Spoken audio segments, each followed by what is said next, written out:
Welcome to BullionMax. I'm Mark Allen, along with my co-host, Sean Reynolds, the Customer Service Manager for BullionMax. How are you, Sean? Doing well, Mark. How are you today? I am doing absolutely fantastic. We have a brand new friend to the BullionMax group, and that is one of our trusted partners, and that is Craig Hemke from the TF Metals Report. Craig, welcome to BullionMax. Hey guys, it's nice to make your acquaintance, and I look forward to working with you guys. And Yeah, see if we do can. too. Let's start. You've been doing this for a number of years, I think since 2010. That's what it Yeah. says behind you.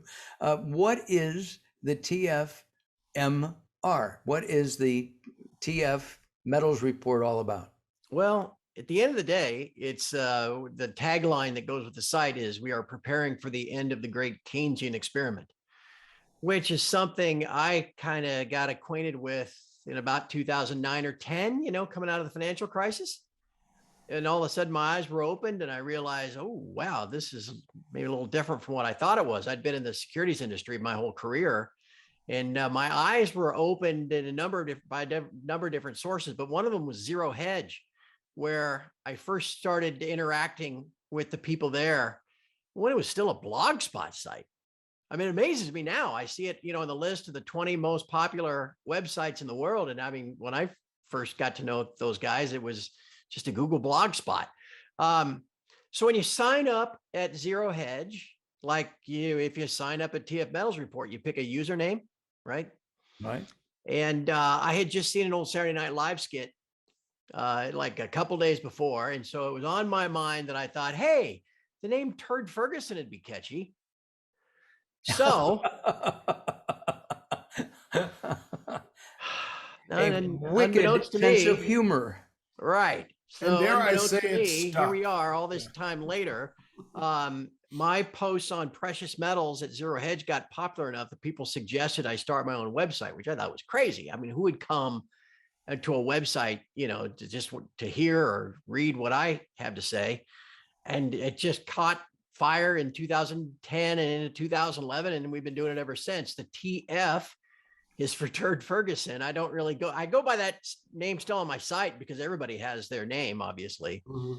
But out and about now, I use my given name again. If I'd only known, I'd have chosen something more, Sophisticated. fancy. Yeah, sophisticated. But anyway, that's what the TF Metals Report site. It's all about preparing for the end of the great Keynesian experiment. People there, it's a global community, all stripes, political stripes. We all realize we're in the same boat, right? Mm-hmm. We can feel differently about certain issues, but we're all up against it economically. Mm-hmm. And though I can't be certain of the calendar and how quickly things can happen, the math is the math. And we know that the best protection against this madness, and eventually when it all comes ashore, is going to be the accumulation of physical precious metal. And that's why I'm happy to begin working with BullionMax. I've got a couple of other trusted dealers that I work with, because really it's all about buying physical metal, holding physical metal in your own two hands, no counterparty risk. And then what I do is not so much technical analysis as we call it manipulation analysis, trying to figure spots that, if we can anticipate the price is going to fall, maybe you hold off on buying that tube of Eagles until it comes down $1 or $2, based on past experience, based on understanding how the precious metals markets work. And that's, I think, what most people, besides the camaraderie and the interaction and learning from each other, I think that's what most people get when they come to my site. I'm curious. You were there when the brothers tried to take over the silver market. Were you not? Well, I was 14, but Okay. yeah, kind of. But I remember it. Yeah. Yeah, right. And you're talking about manipulation, which is why I brought that up. Is there manipulation of the silver market or any precious metals? Or all markets at this Yeah. point? Yeah. I don't even think this is debatable anymore. I think anybody that believes that there's not just doesn't pay enough daily attention to how these markets operate. and then so they're kind of living in a, they're just not familiar enough with it. Yeah, I mean, whether we want to talk about Department of Justice investigations, the indictments, the spoofing fines and all that kind of stuff, but really in pricing, and this is what makes it such a unique opportunity for investors, is that the price of precious metals that you see, like today, we record this, silver is now down 16 days in a row. Mm-hmm. That price is determined through the trading of derivative contracts, futures contracts. The futures tail wags the spot dog. So as the futures contracts move up and down, the spot contract or the spot price moves with it. And so these banks that are in charge of the physical delivery in London they operate a physical desk in London, but they also operate a paper trading desk in New York. And those two work hand in glove. And that's what at the heart of the Department of Justice investigation and the indictments that they have, like a guy by the name of Michael Nowak, who for years was not only on the board of directors at the LBMA, he was also the head of precious metals trading at JP Morgan. Okay. Whoops. So there's this kind of incestuous thing going on there.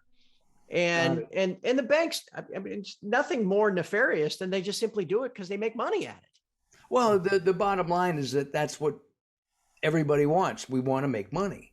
Well, yeah. And so it creates opportunity though, Mark. Yeah. And that it makes challenges because there are some periods where the futures price really disconnects from the spot price. I mean, you guys see this in running your business, like March of 2020, when the futures were at 12, but you couldn't buy physical silver for anything less than 24. Mm-hmm. And so that creates challenges for your business, no doubt about it. But what I try to do, at least from my perspective, is to educate people to understand these things, and you can use it to your advantage. Right. Let's talk about something that's happening now. Last week we had a surge in the market, and in the last couple of days, maybe a week, what is today? When we're recording this, it's a Tuesday. So the market's been down, and Sean, you came up with a great line when I told you guys I would ask that question. It's and the question is now a good time to buy precious metals, maybe silver in particular? Is that question like who's buried in Grant's tomb? Yes, that's exactly, especially given that end of the great Keynesian experiment thing we talk about. Mm-hmm. But I would add this: I take part in what is kind of a fool's errand. Every January, I write an annual forecast. Why I do this, I have no idea. Because when you get it right, everybody looks at you and says, well, anybody could have seen that coming. And then when you get something wrong, they tell you you're an idiot. It's there in the wild forever. So the upside's not real good. No, it's kind of lose-lose. Yeah. Right. But we've been doing pretty well with those lately. And this year, and I wrote this in the first week of January, the theme, the title of it was Reality Bites. And what I meant by that was reality was going to bite the Fed. And that the analogous period that we are currently in is the fourth quarter of 2018. And at the end of 2018, the Fed had run off $700 billion of their balance sheet over 5 years, and the 10-year note got to 3.25. And lo and behold, in October of that year, the S&P crashed 10%. It held sideways into early December, and then it crashed another 10%. At which point we got the Powell pivot. I mean, the Powell had to make a choice. They could, pretend that they're maintaining this credibility, whatever that is, or they're going to step in and save the market and save the banks and everybody else. Mm-hmm. Going into 2019, just like today, all the Wall Street economists, 8-figure guys are talking about 4 or 5 rate hikes. 10-year note was allegedly going to 5%. We thought, no way. And again, after that market crash, and the last 10% came in like 10 days, running up to Christmas of 2018. We got the Powell pivot. There were no rate hikes in 19. In fact, they started cutting rates by June of 19. And that, when the curtain gets pulled back, is usually when precious metals really shine. And of course, the rates have gone up in the last month and a half or so. Crazy. Right. And now, Mark, we stand on that edge, on that precipice again, where people still think rates are going to 5. Maybe they'll lose control, and they will. But the stock market is obviously struggling. it broke down through some pretty important support last week. Support may come all the way down at like 3,500 in the S&P, which would be another 15% down, which would drive another Powell pivot. So anyway, my long answer to your short question is it time to buy physical silver? Well, yeah, just about any time is, I suppose. But we're getting very, very close to this year's low. In that annual forecast, I said during the first 4 months of the year, we'd probably trade sideways like we did all of last year, and that there was a risk that we would break down through 22 and head to about 1950. And I think that's what we are doing right now. And that'll be a very short buyable dip. Sorry, this is my time of day. I talk all day long. No, Craig, this is really good information. We really appreciate it. This is BullionMax. I'm Mark Allen, along with Sean Reynolds, the customer service manager for BullionMax. Have you noticed, Sean, in the last, say, 2 weeks or so, that more and more people are exploring the BullionMax website, making calls to find out about taking possession of silver, gold, and other precious metals? Yeah, I would say most definitely. I've spoken with more new investors in the past couple of weeks than I have in as long as I can remember. It seems like maybe 2/3 of our calls right now are about, hey, I've never done this before. How does this work? What can you tell me about this? And so, yeah, the word is getting out there that if you just sit there and you don't do anything, you're going to feel stupid later. But I think these people also don't want to be the ones who looked into it and then didn't take action, because then they're no better off than the people who didn't get off their seat and do something.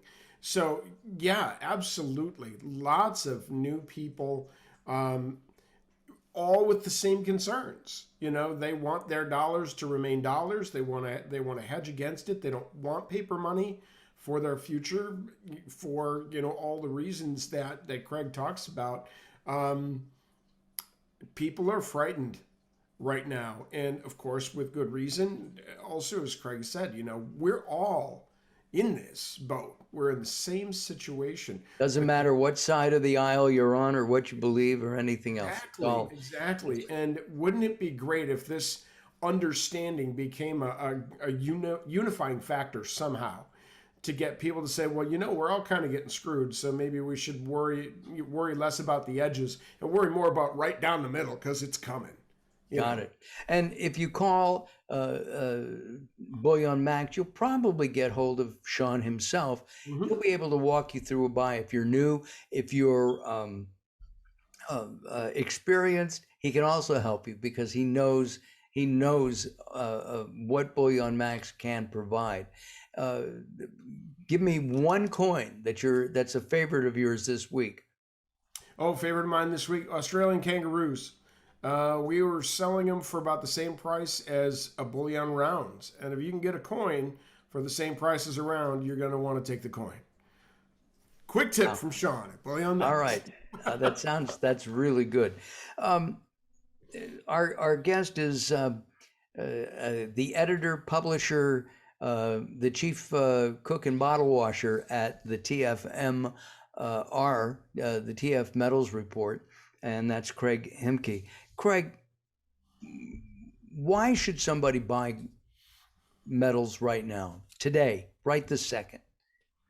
Well, for one hand, it's probably the most economical time to buy it. Price is right on the trend that we thought would happen. I mean, we were putting in a series of higher lows in the gold chart. As we record this, gold's trying to take out its 200-day moving average, which might get it down to its final low, maybe as soon as we get the CPI in.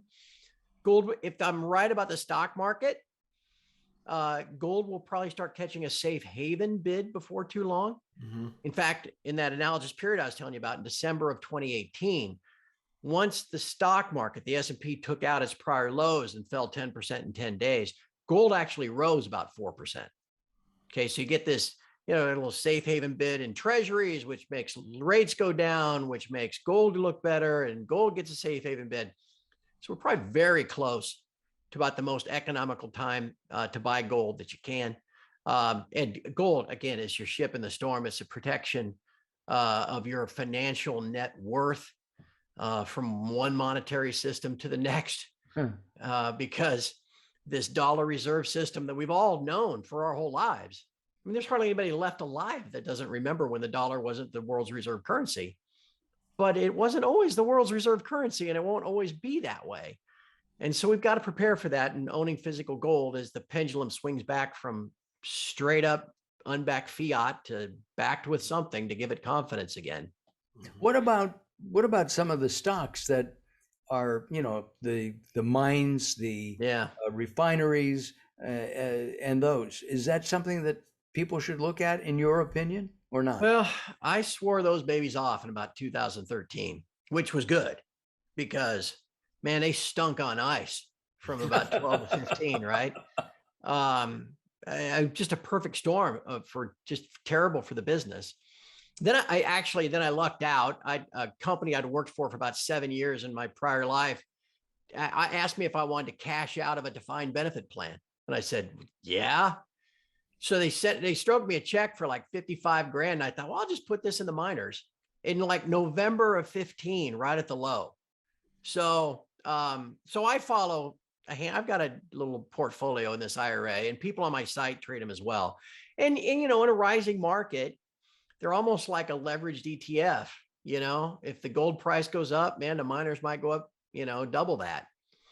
Problem is, we can't seem to catch a sustained rising market to where the big holders of cash, the institutions and mutual funds and the like, actually start looking at the sector. So we just kind of keep ebbing and flowing. At some point, when gold does break out, whether that's late this year, early next, something like that, in this next, Powell pivot cycle, then we'll probably finally get a flow of funds that'll really get them going. But man, this current period has been pretty. We went from 12 to 20. No, I'm sorry, 29 to 41 in the GDX in about 8 weeks. And now in 3 weeks, we're almost all the way back to 29. And that's kind of what the miners are do to you. You can't tell, but I'm actually only about 25. The miners have done this to me. Quite a ride. It's quite a ride. It's like the Palladium ride. Yeah. It goes up to 3,300, and then the following week it loses 1,000. Yeah. It's a lot like that. And not for the faint of heart. But physical metal is still a preferred way to go. Well, I was going to ask about physical metal, and that is it available? And that's a question for both you, Craig, and Sean. But Sean would probably be better qualified to answer that at least on the wholesale and retail level. It's another one of those things that ebbs and flows. There are times when the market goes way down. If people hit us pretty heavy with a bunch of significant purchases, well, then we're going to be out of stock on certain items, especially things that were really nicely priced. But I would say the supply has gotten a little bit better, but here we are with the lower spot price. And so now we're going to be challenged a bit to keep inventory in stock, and probably a good reason for Craig to have a number of people that he recommends, because at one point or another we'll be out of stock of this, but one of his other folks will have that. So, put together, I'm sure we'll be able to help people find what they want to buy. You bet. Have a shopping list and go around and compare prices. Yeah, it's the best you can do. And go ahead, Craig. No, in terms of the global metal market, silver is a great example. I mean, it operates in a supply deficit every year. If you add in recycling on top of mine supply, and if you count out the whole world's mines, which we really shouldn't do, because as far as I know, not much silver escapes China, and certainly not Russia these days. But you put all together, you got maybe 1 billion ounces a year from recycling and mine supply, and about 600 million ounces goes to industrial use, and that's only seems to be rising. So whenever we chew up more than 400 million ounces in investment demand, you're on a supply deficit. And the lack of supply drives the price up. Well, kind of. Again, the spot in my simple mind, it does. But again, it's like wood. It's like lumber, right? Years ago, it went through the roof. Okay, why doesn't silver do that? It is definitely a manufacturing material, and you expect at least a little, some of that. Oh well, supply chain, this, that, the other thing. You'd think it'd be running away, but it's not. Again, in my world, keep in mind, it's that whole thing, the future's tail wags the spot dog. Mm-hmm. And so it's like why is the gold silver ratio 80 when physically in the ground it's always been 16? Well, because we don't price it's not traded off of physical fundamentals. It's the supply and the demand of the derivative contracts, the futures contracts. That's what sets the price.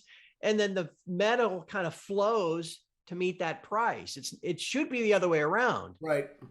But in this financialized world that we live in, where now everything is financialized, even Bitcoin's financialized, you get this bastardization of the price discovery. And so you have, and when you get that, it's like rent freezes in New York City, rent control in New York City. It throws off the whole supply demand dynamic. And so I feel very comfortable and have felt very comfortable for a dozen years. I was buying silver all the way down at 18 and 14 and all that kind of stuff, all through that period when everything was just awful 7, 8 years ago. But I know, I feel comfortable and I know what's going on here. And I know the math is the math. And I know that all fractional reserve kind of just in time delivery systems are kind of a confidence scheme in a sense. And they all, a lot of times fail spectacularly, and like, the metaphor like the Hunt brothers. I often use. What's that, Mark? Like the Hunt brothers. Right. It failed. Or think of this. It's the precious metals pricing system is a lot like your local bank.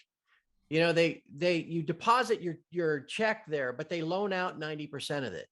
Okay. So if you show up wanting, they might keep some cash on reserve if you show up and you want your money out. But if everybody shows up at the same time, you get It's a Wonderful Life, right? And that's kind of how the pricing system, it's a fractional reserve pricing system, works in the metals now. Everybody kind of goes along, and as long as I feel like I can get delivery in 3 weeks or 3 months or whatever I've been promised, then everybody still has confidence in it, and it somehow holds itself together. But when all of a sudden there's finally enough physical demand that upends that apple cart and you lose confidence in the system, then you do get a bank run. And that's when I know my silver is not going to be $20 an ounce. Right. And I can tell you for sure, we at BullionMax, we don't like to pre-sell anything. If we don't have it, it's very important. We can't allocate it to you when you complete your purchase. We're just not doing that. Period. End of story. Absolutely sure. What a shame if somebody spends $10,000 on an order. We're locked in on price, but then I sell your metals out from underneath you, so I can't deliver when your check's good now. That's not going to happen with us. We're a new company, just about to celebrate our first birthday on May 13th is our anniversary. But we're all industry experienced people.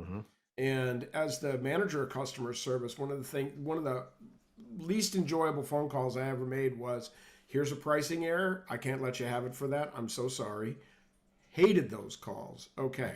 We quintuple check our pricing, so I never have to make that call. That's a horrible experience for both parties, But also making sure that when you purchase something from us, you get it. And also, we care about the quality as well. We are a newer company, so most of our stuff is new inventory. So it should be new. And so you should be able to confidently say, hey, the new guys are going to take care of me.